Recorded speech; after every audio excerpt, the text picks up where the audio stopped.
Assalamualaikum warahmatullahi wabarakatuh. Pada kesempatan ini saya akan menjelaskan tentang bagaimana menyelesaikan masalah program linier dengan menggunakan metode simplex Big M. Pada kesempatan ini saya akan memberikan kasus meminimumkan.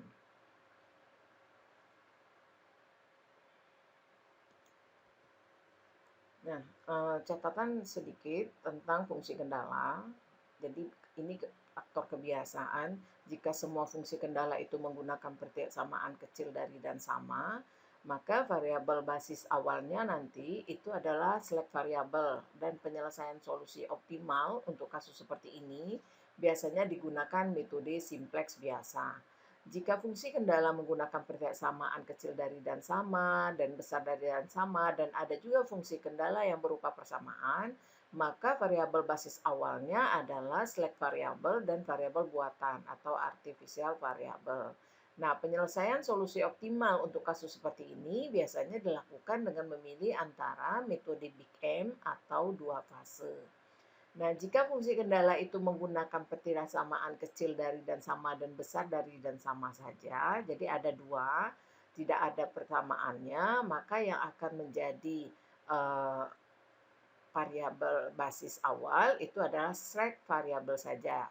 Dengan merubah tanda persamaan besar dari dan sama itu menjadi tanda kecil dari dan sama dengan mengalihkannya dengan fungsi kendala itu dikalikan dengan min 1. Nah, penyelesaian solusi optimal untuk kasus seperti ini dilakukan dengan menggunakan dual simplex. Contoh, minimumkan Z sama dengan X1 tambah 2X2.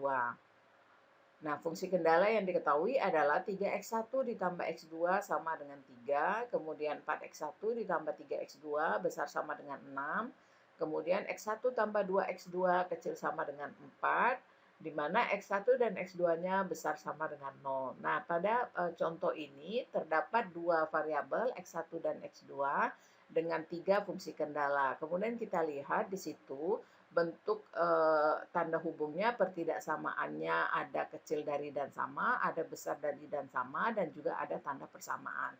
Seperti yang tadi dijelaskan di awal bahwa jika ada ketiga-tiganya, kita biasanya menggunakan Big M atau dua fase juga bisa. Nah, pada kesempatan ini saya akan menggunakan Big M.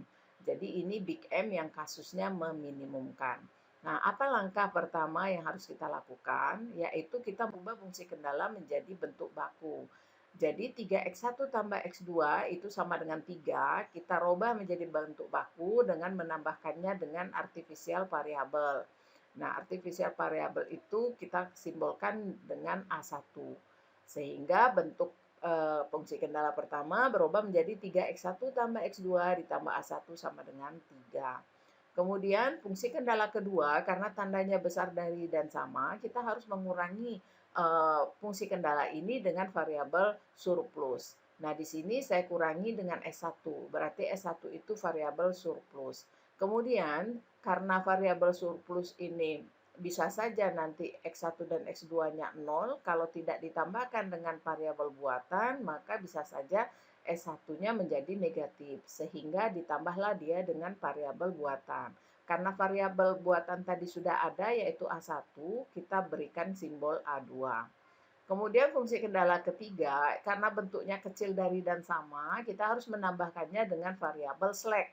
Jadi X1 tambah 2X2 tambah S2 sama dengan 4. Sehingga S2 itu adalah variabel slack. Jadi itu variabel slack-nya S2, variabel surplusnya S1, variabel buatannya A1 dan A2. Nah, tadi sudah saya sebutkan apabila kita memiliki fungsi kendala yang seperti ini, yang akan menjadi variabel basis awal itu kecuali variabel surplus, hanya slack dan variabel buatan. Lalu fungsi tujuan yang tadinya Z sama dengan X1 tambah 2X2 itu berubah menjadi variabel basis awal yang diberikan koefisien. Nah, variabel basis awalnya kan slack dan surplus. Nah, pada Big M yang kasus meminimumkan, itu kita harus memberikan Big M-nya pada menjadi koefisien dari variabel buatan. Nah, karena ini kasus meminimumkan, kita harus menggunakan koefisien positif 1. Jadi, kita tulis dengan X1 tambah 2X2 ditambah 0S2 ditambah MA1 ditambah MA2. Apabila ini kasus memaksimumkan, itu dikurang MA1 dikurang MA2. Nah, jadi variabel basisnya X2, A1, dan A2. Nah, langkah berikutnya, itu kita substitusikan variabel buatan ke fungsi tujuan. Jadi tadi kan kita punya variabel buatan yang memiliki variabel buatan itu tadi A1 dan A2. Nah, yang memiliki A1 itu tadi 3X1 tambah X2 tambah A1 sama dengan 3. Kita ambil A1-nya. Berarti A1 sama dengan 3 kurang 3X1 dikurang X2. Kemudian yang satu lagi ada variabel buatan yaitu pada fungsi kendala 4X1 tambah 3X2 dikurang X1 ditambah A2 sama dengan 6. Nah, ini kita ambil A2-nya, berarti A2 sama dengan 6 dikurang 4X1 dikurang 3X2 ditambah S1. Nah, sehingga yang tadinya Z itu X1 tambah 2X2 tambah 0S2 ditambah MA1 ditambah MA2, kita substitusikan A1 dan A2-nya dengan yang sudah kita peroleh di atas. Nah, lalu kita lakukan perhitungan, diperoleh Z sama dengan X1 tambah 2X2 tambah 0S2 ditambah 3M dikurang 3M X1 dan seterusnya. Lalu kita kumpulkan X1 dengan X1, X2 dengan X2, sehingga berbentuk Z sama dengan 1 kurang 7M X1 ditambah 2 kurang 4M X2 ditambah 0S2 tambah MS1 tambah 9M. Lalu rubah menjadi bentuk baku, kemudian diperoleh. Nah, karena kita merubahnya ke dalam bentuk baku supaya 1 kurang 7M itu tetap 1 kurang 7M, itu sebenarnya kan dirubah pindah ke kiri semua. Nah, ini sudah dirubah, hasilnya adalah Z seharusnya Z dikurang buka kurung 1 kurang 7M X1. Tetapi ini saya pindah letak menjadi 7M kurang 1 X1. Sama saja ya. Nah, ini sudah menjadi bentuk baku. Nah, kita buat tabel simplex awalnya. Nah, untuk tabel simplex awal, kita memasukkan semua koefisien fungsi kendala dan fungsi tujuan yang sudah kita peroleh tadi. Nah, mulai dari tabel simplex awal ini, saya buat kolomnya VB itu variabel basis, kemudian kolomnya adalah kolom variabel basis dan non basis. X1, X2, S1, S2, A1, A2. Jadi semua variabel kita masukkan sebagai kolom. Lalu NK itu adalah nilai kanan. Jadi nilai sebelah kanan seperti 9M, 3, 6, 4. Nah, biasanya juga disebutkan dengan RHS, right hand side. Nah, di kolom VB itu kita masukkan Z, lalu variabel basisnya, yaitu tadi S2, A1, dan A2. Lalu kita masukkan koefisiennya. Contoh pada Z. Koefisien dari X1 adalah 7M kurang 1. Koefisien X2 adalah 4M kurang 2. Koefisien S1 itu min M, koefisien S2 0, koefisien A1 0 karena tidak muncul, koefisien A2 0 karena tidak muncul, lalu NK-nya 9M. Begitu seterusnya kita masukkan semua koefisien yang bersesuaian ke dalam tabel. Nah, tabel simplex awal ini merupakan langkah awal untuk kita mengerjakan metode simplex ini. Apabila isi tabel ini salah, maka kemungkinan hasil akhir akan salah. Jadi berhati-hati saat memasukkan koefisien-koefisien fungsi kendala dan fungsi tujuan ini ke dalam tabel simplex awal. Kemudian, langkah berikutnya adalah kita harus memilih kolom pivot, baris pivot, dan elemen pivot. Nah, bagaimana cara mencari kolom pivot?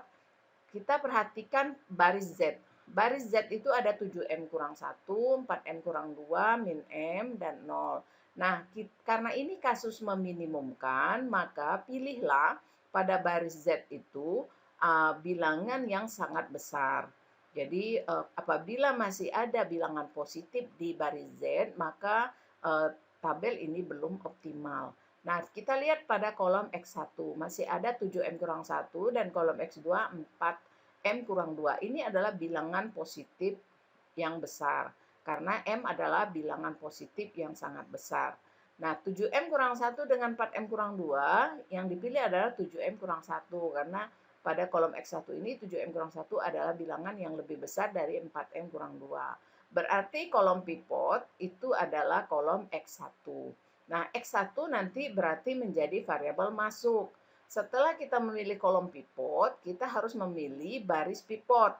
Jadi kolom pivot itu dipilih pada baris Z ya. Nah, baris pivot itu dipilih dari rasio terkecil. Jadi cara mencari rasionya adalah dengan membagi nilai kanan dengan angka-angka pada kolom pivot. Kolom pivot itu ada 7M kurang 1, 1, 3, dan 4. Nah, diingat pada metode simplex, sebaiknya kolom pivot yang memiliki bilangan negatif dan 0 tidak usah kita operasikan untuk mencari rasio. Nah, rasio contoh seperti 4. 4 NK-nya 4. 4 itu dibagi 1, 4. 3 bagi 3, 1. 6 bagi 4, 6 per 4. Nah, rasio yang paling kecil itu adalah angkanya rasio 1. 1 berada pada baris A1. Atau di situ saya sebutkan nama barisnya B3. Nah, pada baris yang terpilih sebagai rasio terkecil itulah menjadi baris pivot. Nah, elemen pivot itu adalah perpotongan antara baris pivot dan kolom pivot. Ternyata angkanya adalah 3. Maka 3 disebut dengan elemen pivot. Nah, elemen pivot ini harus dirubah menjadi angka 1. Dan selain elemen pivot pada kolom X1 itu harus menjadi angka 0.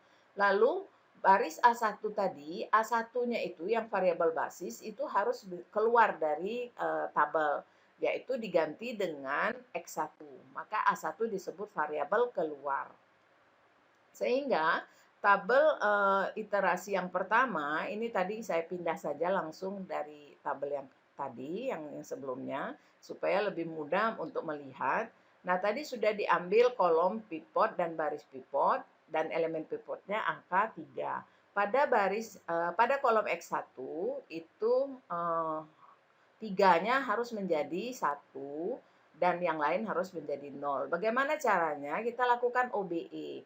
Seperti angka 3, supaya dia jadi 1, maka 3 itu kita bagi dengan 3. Jadi semua angka-angka di baris A1 menjadi kita bagi dengan 3. Karena A1 variabel keluar dirubah menjadi X1 yang variabel masuk. Nah, dibagi 3 semua, 3 bagi 3, 1, 1 bagi 3, 1 per 3, 0 bagi 3, 0, 0 bagi 3, 0, 1 bagi 3, 1 per 3, dan seterusnya.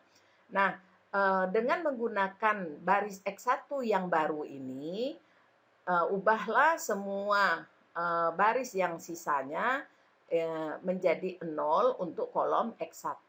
Contoh, pada baris A2.